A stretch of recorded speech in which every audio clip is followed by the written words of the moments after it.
One of the things you would want to be sure to do is, whether you like it or not, get very comfortable, it may take a while, with public speaking, for example. I mean, that's an asset that will last you 50 or 60 years, and it's a liability if you don't like doing it or are uncomfortable doing it. That also will last you 50 or 60 years, and it's a necessary skill.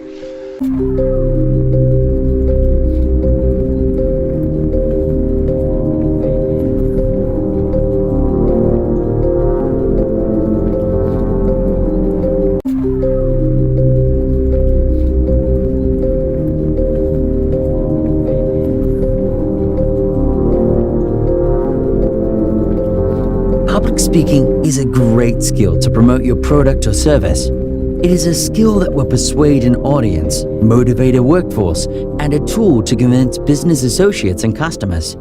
Your public speaking ability has a tremendous influence on your work life, on your success in work, on your ability to get ahead, to reach the next level, to get a promotion, to influence people, to take on leadership positions, to even create your own business. All of that is directly linked to your ability to speak effectively, to communicate clearly, to influence, to persuade, to reach people, whether it's one-on-one or one-on-10 in a small meeting or one-on-100, and you're speaking to a company.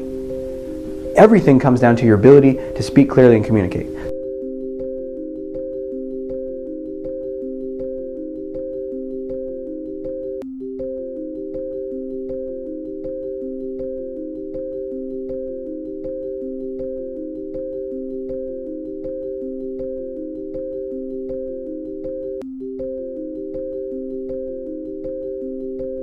What's critical as a presenter and as a persuader, you got to know your audience. So always think, how much knowledge do they have about the subject I'm going to be talking about? What's their attitude about the subject I'm going to be talking about? What's their attitude about me, about my company? So you really want to spend time in advance knowing your audience so that you can hit the right point. So the first question to ask in an audience analysis is, what does your audience need and want from you? Also, what do they expect? So what do they need, what do they want, and what do they expect? You should first be able to answer those three questions, and if you can't, you should probably do some more research. After you know that information, it's very important to get some basic demographic information on your audience. Age ranges, genders, cultures, if it's relevant to your topic, and it isn't always. Once you have that information, you need to organize the content in your way that will make sense to the audience. And that's very important, because if the audience already has an existing level of knowledge on a topic, you're going to want to skip that and just go into the meat and potatoes instead of briefing them first with information they already know. Again, always analyze your audience before you communicate. When it comes to professional speaking, it's important to have a structure for your presentation. This structure should never be chunked at the level of words, meaning you shouldn't script it out word for word. There's a big difference for writing for the stage and writing for the page. Those that write it out with words are dry, boring, and wooden. Instead, the structure should have a freedom within it, a freedom to express your points of view and your wisdom, and to allow some of the message to come through you by tapping into your passion. There are certain things that you need to do before you really get to the content. Otherwise, how do you know you've got the right content? So a good place to start is by thinking about what is your objective in giving the presentation. What is the end point that you want to reach? And there can be a number of reasons for giving a presentation, and often there'll be several of them combined. So the first thing you might be wanting to do is to inform, to educate, to give people an update on the situation. So maybe you're managing a project and you want to tell them where you are, or you're introducing a new set of products or presenting to a possible client, and you want to give them some information. The problem a lot of people have is they think that the presentation is about the information, when actually they're seeking to do a lot more. Almost always in a presentation you are looking to influence people in some kind of way. As a result of your presentation, you want them to do something, feel something, or think something different from how they do at the beginning of the presentation. Just imagine if you did a presentation and people were exactly the same at the end as they were at the beginning. There would have been no point in giving the presentation. So almost always you'll be seeking to influence people to do something. You might also be trying to inspire them to take some kind of action or to feel a particular way. So you have those three key I's: the inform, the influence, and the inspire. And it's important that you really understand what it is that you're looking to do.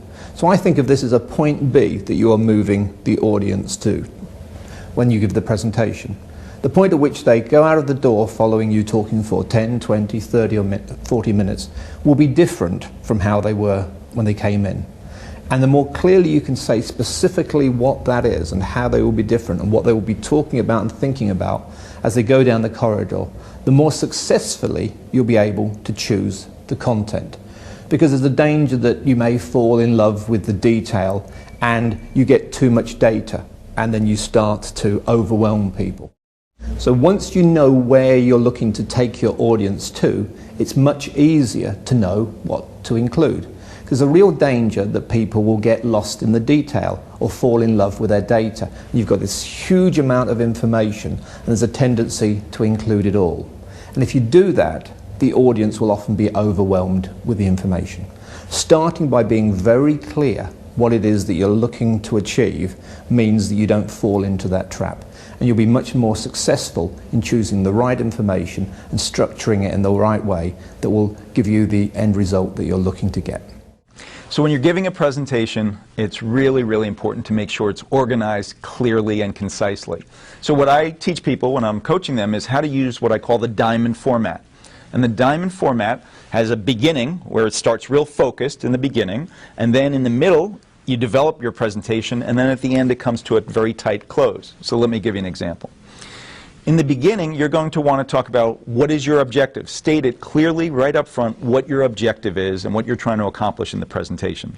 Also, at the beginning, you want to talk about what's in it for your audience. How are they going to benefit from what it is you're going to be talking about? So that's the beginning, very focused.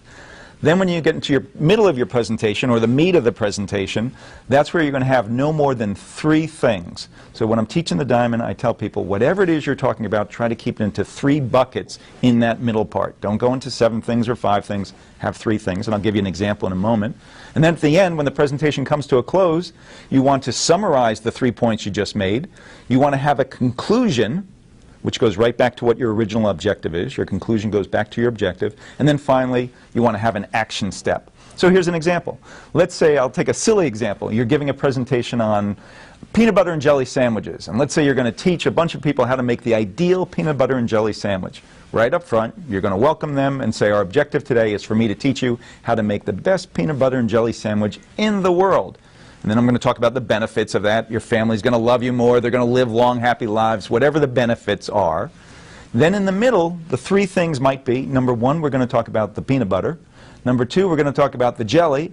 And number 3, we're going to talk about the bread and how to slice it. So that could be the meat of the presentation. And then at the end, I'm going to summarize quickly. So number 1, we talked about the peanut butter. Make sure you have Skippy peanut butter crunchy. Number 2, the jelly. You want Welch's strawberry jelly. And 3, Wonder Bread sliced on the diagonal. So a quick summary, and the conclusion is if you do all these things, you're going to have the ultimate peanut butter and jelly sandwich. And then you give them an action step. We'll see you next Tuesday. Everybody come back with their samples and we'll try them. So use the diamond format, has a beginning, a middle, and an end.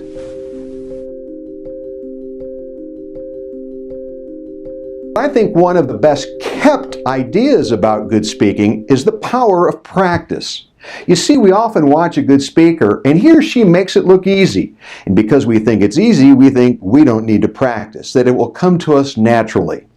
The best speakers, in my opinion, are the most prepared speakers. They've really thought through what they're going to say and how they're going to say it. And they've practiced it over and over and over again until it looks natural. And that's the key. Practice shouldn't look like it's stiff and formal. It should look like it's natural because you've integrated the ideas and you've integrated your message in such a way that you can focus on the audience when you share it. So one of the best kept ideas that you can use to be an effective public speaker is to practice, practice, and practice some more.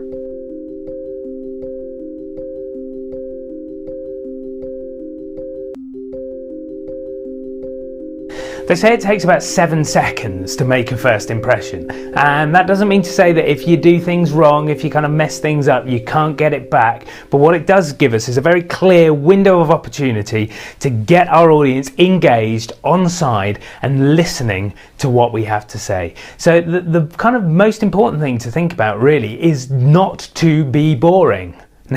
Now, what do I mean by that? I mean, don't do what everyone else does. I've sat through so many presentations where I've listened to someone say, good afternoon, everybody, or good evening, everybody, or good morning, everybody.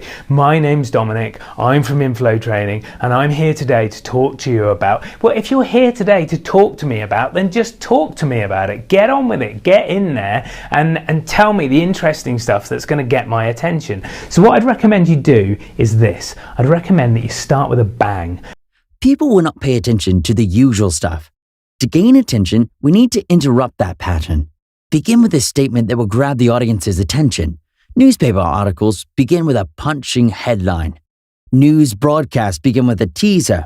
Your job at the beginning of a talk is to capture attention and convince your audience with their interest to listen. When you're giving a presentation or communicating, trying to persuade, make sure that you have attention getters or attention grabbers, or what I sometimes call hooks, in your presentation. So things such as asking your audience a question is a great attention grabber, having an analogy, telling a personal story, those are all great attention grabbers. The benefit of them is obviously, number one, they get the audience's attention. Number two, they help the audience understand what it is you're talking about. And number three, it helps the audience remember your message. The attention getter is a statement, the anecdote, a narrative, a statistic, a quotation, or something humorous perhaps that starts off your speech or presentation. You can use a number of different sources to get this material, but what you want to consider is this. First, a lot of people like to use humor when they get people's attention. That's good, but make sure the humor is 1, tasteful, and 2, relevant to the topic at hand. If it's not tasteful and definitely not connected to the topic, it's best placed somewhere else. If you decide to use another attention getter other than humor, maybe a personal narrative, a story, a quote, any type of information that is very shocking to your audience, make sure you have the proper citation. One of the ways speakers lose credibility is that they give information but don't have a cite for it. Be sure to get people's attention right off the bat. Remember, all's well that begins well. Don't beat around the bush. Come straight to the point and construct the speech around one big idea. Professional speakers oftentimes focus on one big idea, and then they tell stories to flesh out that idea. They don't get greedy and try to cover everything they know. They don't try to cover every single fact. They certainly don't turn around and point to a screen with lots and lots of bullet points, because they understand a speech, a presentation is simply not the place to communicate lots and lots and lots of data. A speech or presentation is a great place to get people to focus on 1, maybe 2 or 3 ideas that are really important, and to get people to do one action. Keep the momentum. Make sure that every new bit of information you provide builds on what came before. Each idea should lead to another until you are able to present the whole idea in full. Overall, the speech should be a mix of anecdotes, stories, insights, humor, facts, and case studies. And the flow is vital, as the audience should be able to recall it like a story.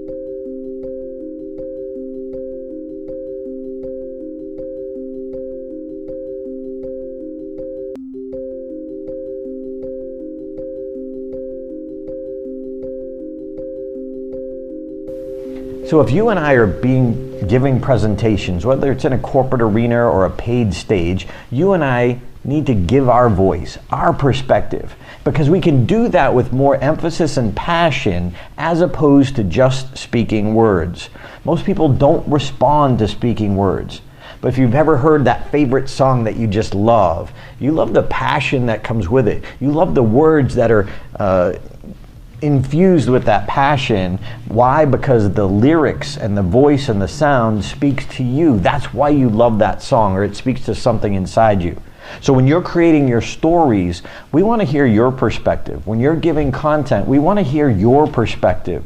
So don't be a wannabe or an actor or trying to copy somebody else, but be unique with your voice. It's more likely to resonate, and more people are more likely to tell everybody how good you are.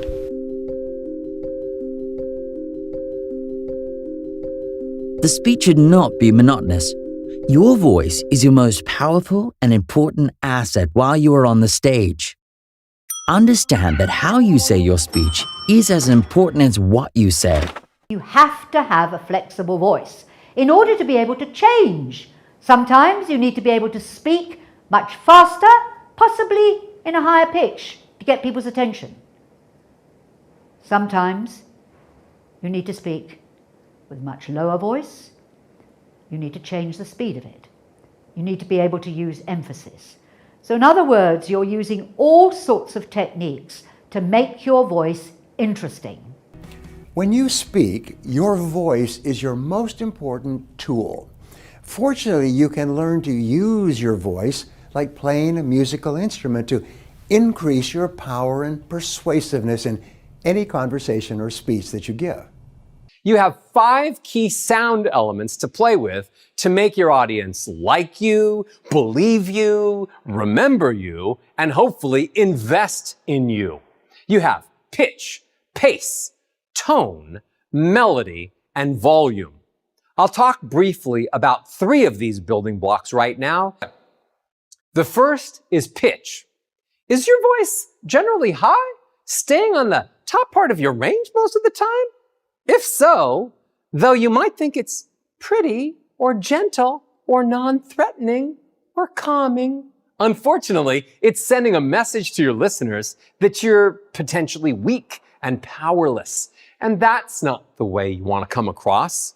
If you sound high-pitched, like I'm demonstrating right now, you need to mix it up. Make sure that you go down lower in the range sometimes. Hit some of those bassy, stronger, lower notes in chest. Add them in any place in your sentences, and you'll see and feel how people suddenly react differently to you. They take you more seriously, and that'll really boost your self-confidence and power. Sometimes high, sometimes low. The second building block is melody. When you listen to someone speak, they sound as if they're a piano only with one note, staying on this one note all the time, word after word. This is called monotone, and it bores the heck out of everyone that hears you. It's boring me now. No matter how great your ideas are, still boring.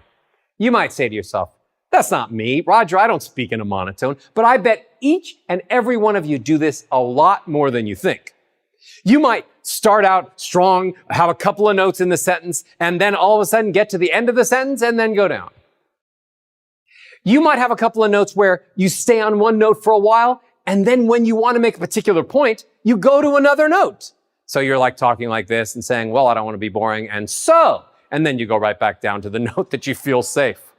The problem with being monotone, or almost monotone, talking in mostly one note and then just going to another note here and there, is that when people think they know what you're going to sound like next, they think they know what you're going to say next. And when that happens, they just tune you out and stop listening to you.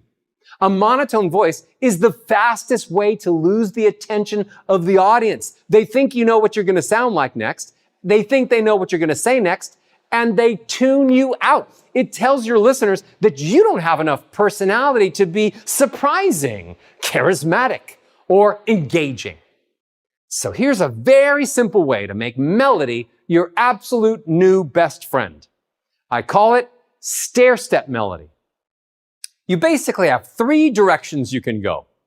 Right now I'm walking up the stairs, going from low to higher notes. Right now I'm walking down the stairs, going from high notes to lower notes. Or I'm just standing on the landing, minding my own business, staying on the same note.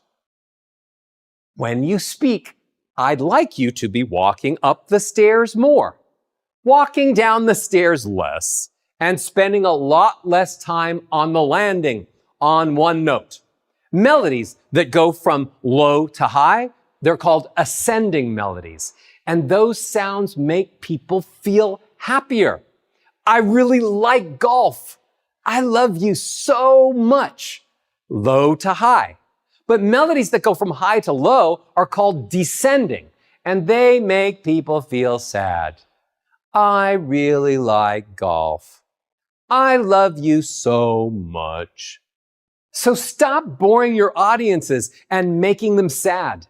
Use a lot more ascending melodies and stay away from monotone. Now, the third building block that I want to mention today is volume.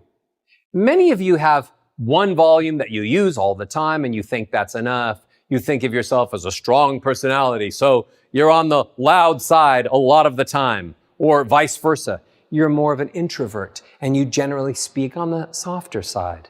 So I'm here to explain that neither of these is bad, but when you mix them together, using louder volumes at key moments to talk about closing the deal, and softer volumes at other specific moments when you need to showcase gratitude, humility, kindness, and compassion.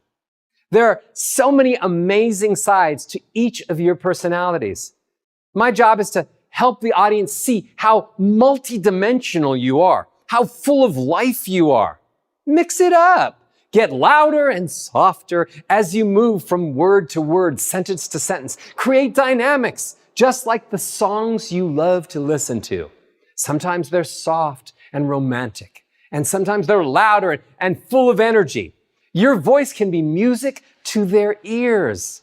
They may not remember the words, but they will remember how you made them feel. So what else comes into play in terms of your speaking? Well, articulation. You have to open your mouth. And one of the things I'm always dealing with is people who speak with their mouths closed. So if you're meeting somebody and they talk to you like this, first of all, it doesn't feel very friendly. So in terms of your body language, it's pretty grim. And secondly, you can't understand, let alone hear, what they are saying.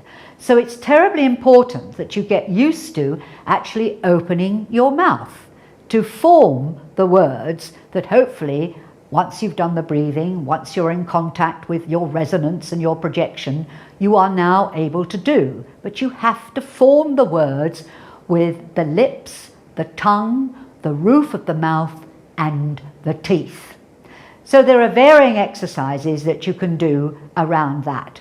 One very good tip to remember in terms of whether or not your mouth is open is what I call the 2 fingers rule, which is the first and second finger in between your teeth. And that is the position your mouth should be in when you are speaking, not that. And that is a very good thing to try and remember. You can try it yourself in front of the mirror and see what your mouth actually looks like when it's actually open at the correct level for speaking. Articulation is pretty easy. Your mouth works a little bit harder, and you're going to have to listen for the clear sound of syllables that are distinctive. An easy way to practice this with just a few seconds a day is to say out loud, I am articulating every single syllable. Say that with me. I am articulating every single syllable. I promise if you do that once or twice a day, it's going to help tune your ear and get your mouth working, and you'll start to notice what it feels like to articulate every single syllable.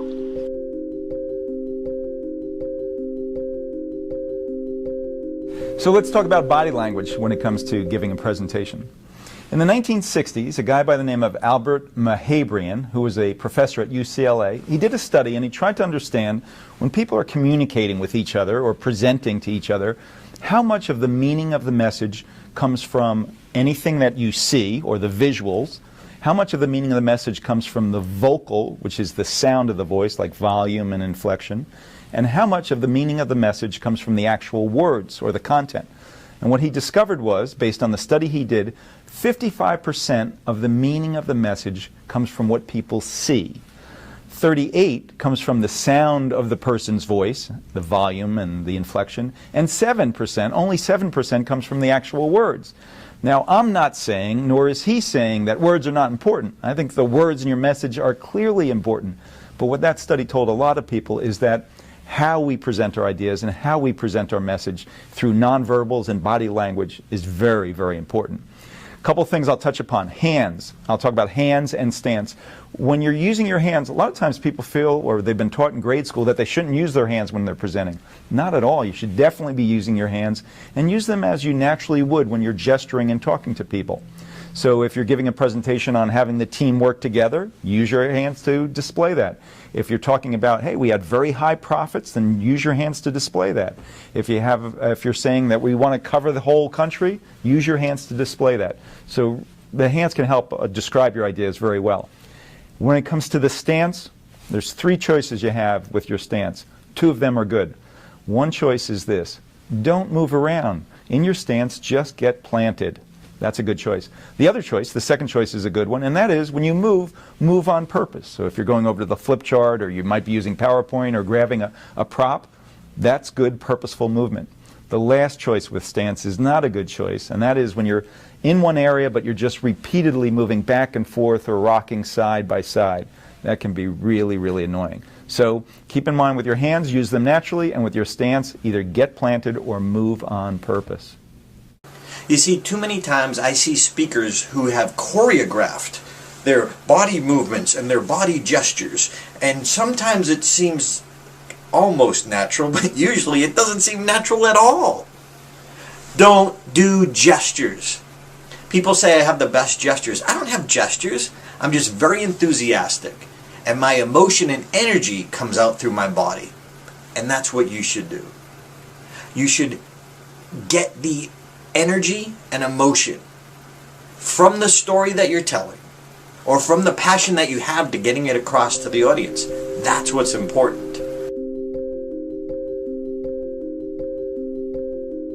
Be energetic. The whole attention of the audience is on the speaker.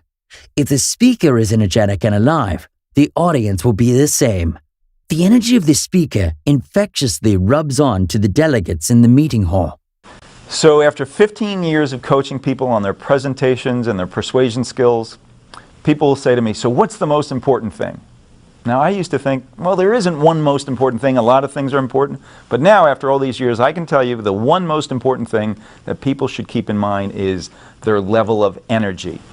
Now, energy is an abstract concept. So let me tell you what energy means. Energy means things such as the volume of your voice, the inflection that you're using, your eye contact, your gestures, your expressions. So all those things combined, that all adds up to energy. So as I've coached people and I look back on them, the thousands of people I've worked with, I would say that 80% of the people that I've had to coach have low energy. They're just not getting the job done, and I'm always encouraging them, having more energy, more energy. Maybe 15% of the time I find people whose energy level is in the right place, and then maybe 5% of the time, it's not much. If it's that much, I'd be surprised.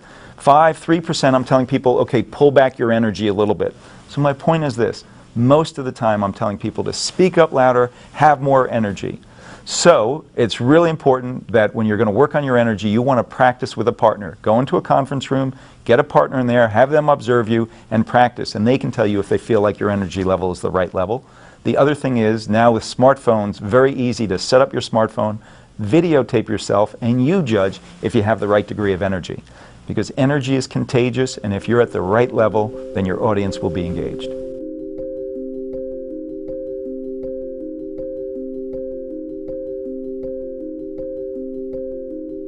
Be a storyteller. Facts tell, but stories sell. Storytelling is a great tool to get into your topic. Use anecdotes and personal experiences to build your story. At a high level, the most important thing to me is thinking, how do you want the audience to feel? Not how do you want the audience to think. Most people that you watch present are trying to hit your mind. They put facts and figures on a piece of paper. Oftentimes you're reading them, you're not even listening. There is no connection. Challenge yourself to make people feel something. No one's ever changed their behavior because of a fact. They change it because they feel something. Stories make people feel something. Stories are memorable. Facts and figures are not. And stories have a natural flow. This happened, so that happened, so that happened. You listen because you want to know the end of the story. So before I give a talk, I know exactly how I'm going to start. I know exactly how I'm going to finish. In the middle, I usually have 3 stories. In this story, this happened, so that happened, so that happened. Close. When speaking, your objective should be to give the audience a gift of something that you have learned. If you conceptualize your talk that way, you can come closer to being as relaxed and you can communicate your messages passionately. One of the ways to engage your audience is to tell stories. So your personal stories are what are going to move people. And the tough part about telling a personal story is most great stories have some sort of conflict in it or some sort of a hardship that had to be overcome. So part of telling a great story is that you have to be able to be willing to be transparent and forthcoming about some of the hardships you've overcome. In this economy, people want a hero. They want to be led by a hero, and they want someone who can prove to them that they've overcome hardships in the past and that you're qualified to lead them through this one. So be vulnerable and open and tell those stories, and it'll engage your audience and it will move them to the next place and destination that you need to take your audience.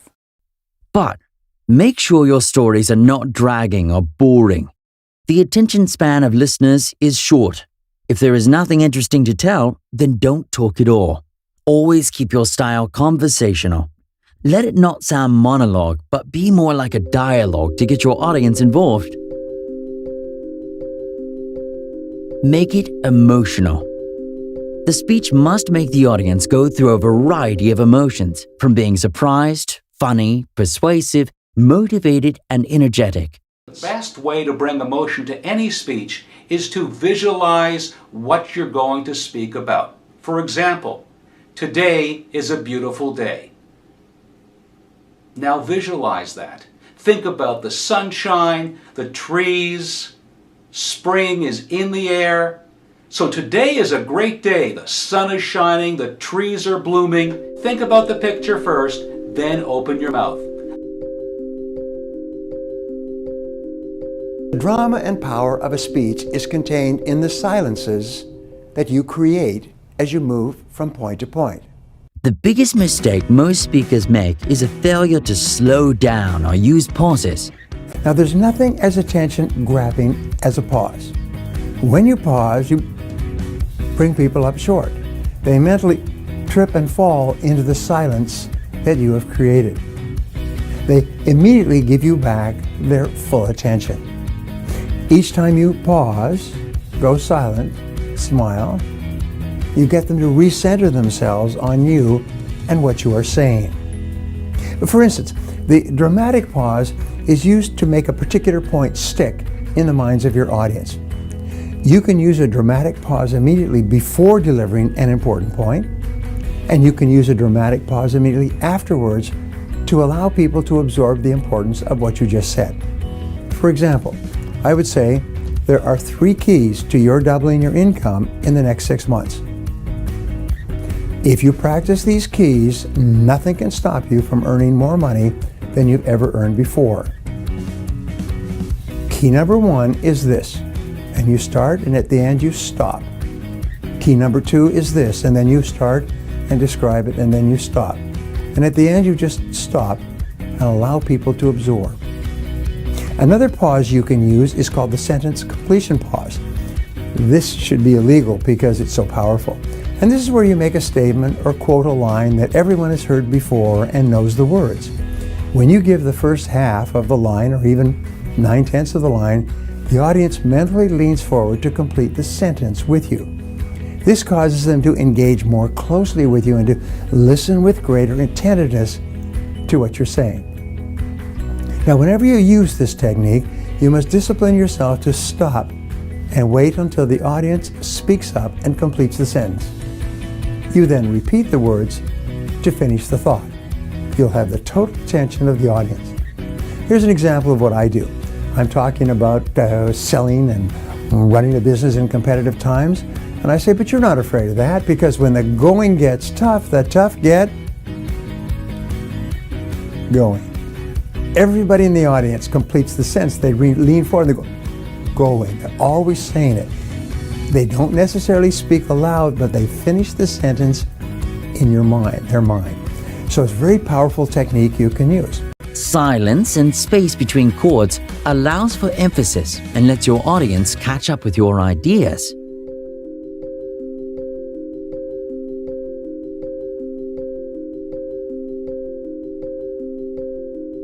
Connect with your audience. Make good eye contact by moving them across the room and lock the eyes with as many people as you can. Eye contact is critical when giving a presentation. When people can look you in the eye and you can look them in the eye, your believability goes up. I find that eye contact and speed of speech go hand in hand. People who tend to speak too quickly also tend not to have very good eye contact. People who speak at a comfortable pace have really good eye contact. So a way to remember what's the right amount of eye contact is this. I tell people, use the stop and shop technique. Stop and shop is this. When you're giving a presentation, you want to stop with people, look at them, and spend a little time with them, and then you're going to shop around and look at the whole group. So you want to make sure you're stopping at individuals as you're giving your presentation, but then always shopping around. So stop and shop around. That will get you good eye contact. I often have people come up to me and say, I felt like you were speaking right to me. The way I do that is I start a point and I'm looking at a point, and when I finish, then I move and I start again. If you have any kind of audience, I actually do that in conference rooms. If I'm speaking to somebody, I speak until I pause, move, and start again. It's very different than doing this. If you do that, people do not engage back. If you talk to somebody until you're done and then move, you get a very different impression. Audience participation. Keeping audience interaction makes the speech more alive and participative. You could ask the audience if they agree with your points, or ask them to raise hands if they can connect with your idea or experience. Here's number one. You got to start by knowing that it is time for you to show up authentic. That means you got to let us see who you really are. You've got to be willing to be vulnerable. It means you got to alter your privacy settings. There's a lot of people that only want to talk about the safe stuff and maybe other people's problems, when in reality, it's time to get real. And being real means vulnerable and honest. So when I say adjust your personal privacy settings, what I mean is there's a lot of things that you would never tell people that are actually good to tell them if you're a leader. And if you want to engage your audience, if you want them to be vulnerable, then you get to lead by what? You get to lead by example. So in the next 4 things I'm going to ask you to do, just remember, be vulnerable. And that can sometimes mean telling the hard stuff that you never thought would come out of your mouth because you want to keep it hidden. You don't want people to know about your hard moments in life and your sad moments and the parts that were hard or the things that you were scared of. But that's exactly what you do to engage an audience in the most real way. Number 1 is be authentic. Number 2, start off every presentation with 3 enrolling questions. These are 3 positive questions where the answer is yes. So an example of an enrolling question, a generic one would be, who's excited to be here today? And then I might say, by show of hands, how many of you are excited to be here today? That's my first enrolling question. If I'm going to be talking about the art of speaking and how to engage your audience, because we kind of are today, then I might say, and how many of you would be excited if today I could share with you the 5 ways to engage your audience in the best way possible? Can I hear some noise on that? And now all of a sudden I've invited them to go ahead and step up their game and now go from a safe hand position to get verbal with me. Both of them are positive answers. And then it's time to bring out enrolling question number 3. It needs to be a crescendo. It needs to be your biggest and brightest yet. And so it might be something like, and how many of you get on your feet and how many of you are ready to learn those 5 things right now? Now all of a sudden, I've got my 3 questions out there. I had them raise their hand, they got verbal, and now I'm standing and I'm getting a round of ovation. And guess what? I just took the stage for like 20 seconds. So you got to come out. You want to engage your audience. Step number 2, ask 3 engaging questions that will enroll them in saying, all right, I'm excited to learn from you. So you'll sit down and plan what those are. Here's the 3rd thing that you want to do. Introduce who you are. My name is Chris Crone, and I'm an expert stage facilitator, and today I'm going to share with you XYZ. So you need to share them who you are And you also get to establish your credibility of what you're an expert in. That's number 3 in engaging your audience so that they can start relating to you. Number 4, the real relatability comes in the 4th step where you're going to share a story. And I want you to start off vulnerable. I want you to share a story of what hasn't been working in your life. I want you to share with them a moment when you were down and out. I want you to share a moment when life just stinked. Stanked? Stunked. All right, so what is that story? And I'm looking for 2 minutes max, not very long. And I don't want you to tell them what happened when you came out of it. I just want you to relate with them and let them know, I get it, crap happens, it hits the fan. Life didn't work out so well for me. Here are the things that didn't measure up and didn't work for me. That's number 4. When you're done telling the story, though, you're going to swing into number 5. This is all happening in the first 5 minutes of engagement, where you get to step forth with your promise, which gets to be, and because of that story, I stand before you today, and I am going to teach and share with you the 5 ways to engage your audience in the most powerful way possible. Those are the 5 things that I do every single time I get in front of an audience. Let's review. And number 1, be authentic. Meaning be real and let them see who you really are. Number 2, ask 3 enrolling questions. Get them excited. Number 3, introduce who you are and what you're an expert of. Number 4, share a story of what wasn't working. And then number 5, give them a promise. I'm going to demonstrate these all really quick in a condensed format in regards to something I talk about a lot on our Limitless TV channel, which is real estate investing. So I just got invited to the stage, and I might start off with, how many of you are excited to learn about real estate? Can I see a raise of hands? Excellent. And let me just know, how many of you know someone that has made a lot of money in real estate? Can I hear some noise on that one? And final question, how many of you would love to learn today a simple 3-step system for learning how to make money in real estate? Let's hear it. Thank you very much. I'm very excited to be here. My name is Chris Crone, and I'm an expert real estate investor. I've been investing for the last 10 years, and I've done nearly $1 billion worth of real estate. How many of you would like to learn from someone that has that level of track record? How many of you want to learn from some of my own pitfalls, some of my own trials, and some of my errors? And how many of you would like to learn what I'm doing today that is working better than anything I've ever done before? Yeah. Okay, well, friends, before I get started, I just want to take a moment and share with you what life was like in real estate before there was real estate. You know, when my wife and we first got married, we had really big dreams. We had life all planned. I was going to be a doctor, going to school, and ultimately I was going to be a successful surgeon. And when I took my first chemistry class, I quickly found out that I did not have the aptitude, or at least it didn't come natural to me. And I don't know if any of you feel like you've ever worked really hard in a class before and didn't get what you wanted, but how many of you have ever felt disappointed when you kind of stunk it up? Well, I decided to retake the class. And on the second go around, I didn't get a C like before. I got a C minus.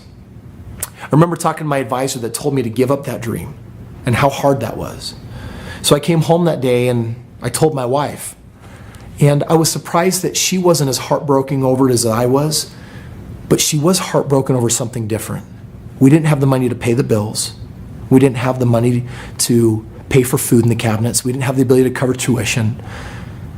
And in that moment, I knew that I needed to do something. Something needed to change, or else I might financially struggle for the rest of my life. I was going to be a doctor, and maybe I wouldn't be able to become my next dream or the dream after.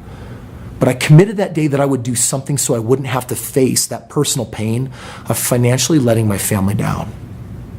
And friends, that's why I'm here with you today. And this is the promise I have. If you sit tight, get teachable, get open-minded, in the next 45 minutes, I'm going to share with you what I learned in real estate and how I retired just 4.5 years later after doing it. And I'm going to share with you the top 5 things you need to do to make real estate the most successful endeavor. By show of hands and by noise, can I hear how many of you are excited to learn about that today? All right. I heard you through there, okay? I just want you to know I felt your excitement. Okay. That was maybe 3 minutes. And what I did is I asked my 3 enrolling questions. I introduced myself as the expert, and then I had a chance to share with them a vulnerable story that is true from my past and to share a promise of what we're going to be going over. Friends, these are the 5 steps of how to engage your audience and light them up out the gate. Practice these steps and then rock it. If the speech is longer than 45 minutes, incorporating some fun activities will keep the audience awake and attentive.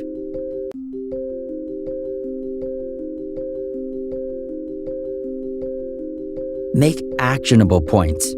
The purpose of a speech is to help the audience to decide or to take action on some great ideas.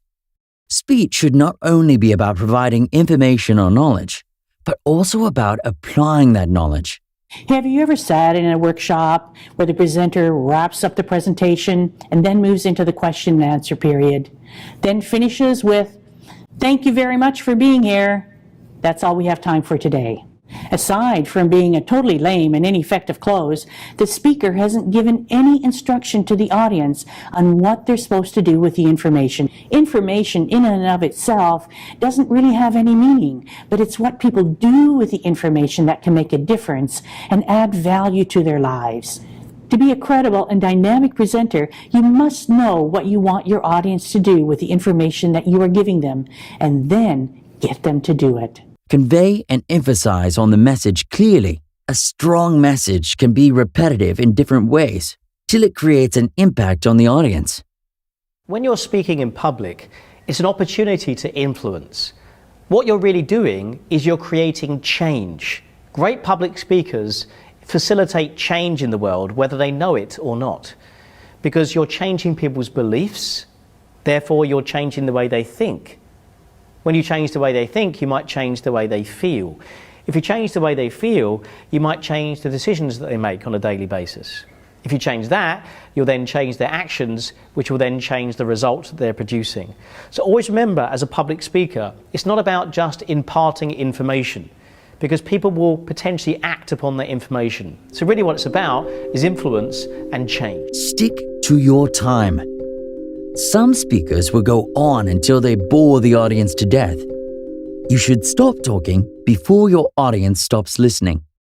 Most of the presentations or speeches take more time than expected. If you have an hour for presentation, be ready with content for 50 minutes. Also, allot 5 minutes for questions and answering at the end. Good job. You're done with the content portion of your presentation. Now it's on to Q&A. But handling Q&A can sometimes be a little sticky. So here's some tips to help you deal with it more effectively. First, whenever someone asks you a question, what you should always do is repeat the question back to them. It serves two purposes. The first purpose is it lets the rest of the audience hear the question, whereas if the person speaking was a soft speaker, they might not have. The second thing it does is it gives you time to think and process on what your response might be. So dual purpose technique there. But let's say you have a person who is incessantly asking you questions and taking up a lot of time. You can politely defer them till later by saying, "Thank you, ma'am or sir, I really appreciate your questioning. Let's have a conversation after the presentation one-on-one." That's a great technique. Or let's say you have someone who is, instead of asking you a question, is getting up on a soapbox. It's okay to politely interrupt them and say, "We only have a few minutes for questions. Will you please ask yours?" That's an okay thing to do, and it makes you effective at handling Q&A. In this speech, on a high note, you begin with a bang, and you also end with a bang. Your closing remarks should be the high point of your speech. Your final words at the end of your talk can have an extreme impact on your audience. Carefully chosen, your final words can cause your audience to think and feel and act differently than they would have without your influence. Very often, it is your final words which are the message that your audience remembers the longest. So one of the best ways to close your talk is to end with a call to action. A call to action is the best way to wrap up your talk with strength and power. Remember, the whole purpose of professional speaking is to get people to take an action that they would not have taken in the absence of your speaking. So you must be clear, what action do I want these people to take?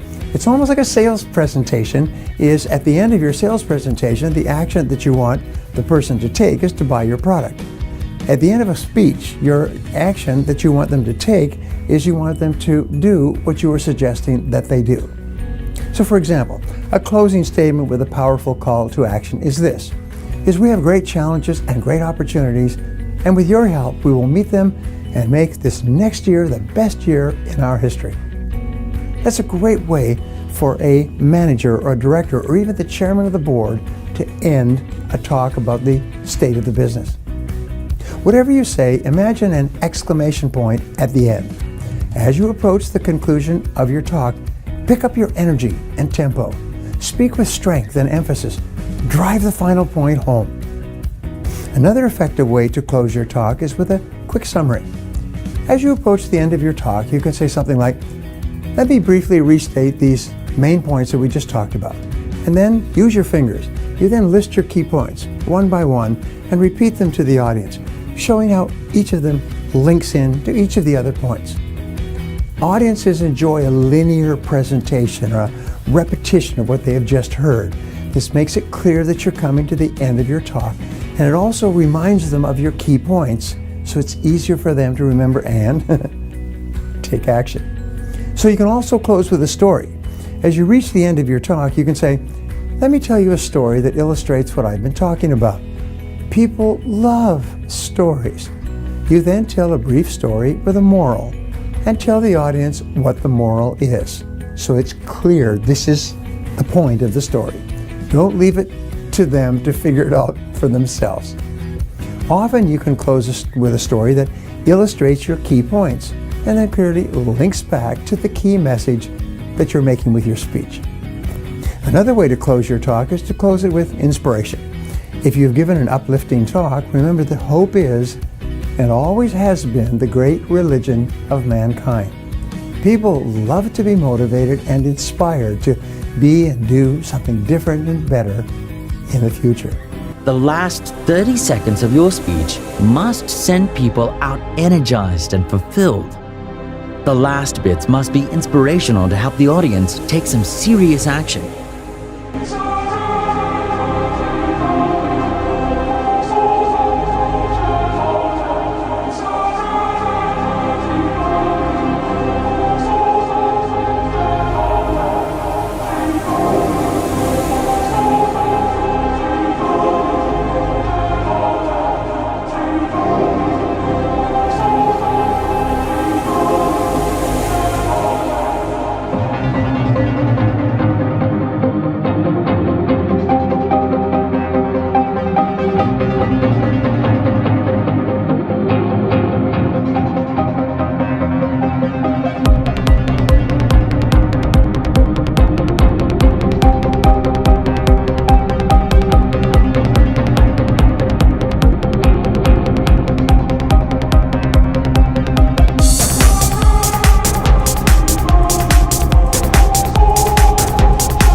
Whenever you give a presentation or whenever you're delivering a message, you want to tell people what you're going to tell them, and then tell them what you told them. Number 1, tell the truth. Number 2, tell that truth with a story. And number 3, tell that story with a picture.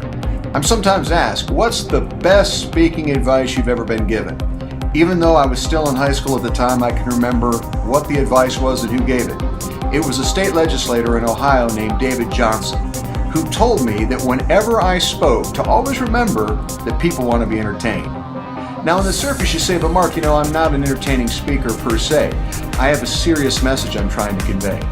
That may be true, but you're going to convey that message a whole lot better if you package it in an engaging and entertaining presentation style. See, I think what David Johnson was saying is that to engage people, we really need to offer something of high interest, because today people are so preoccupied that getting and keeping their attention is one of the biggest challenges that we have as communicators. So if you want to be a better speaker, no matter what kind of speaker you are, go back to that advice. It's worked for me for many years and I still believe it's true. People always want to be entertained. Please leave your comments below if you want to add any tips that you follow. If you enjoyed this video, give it a like and subscribe.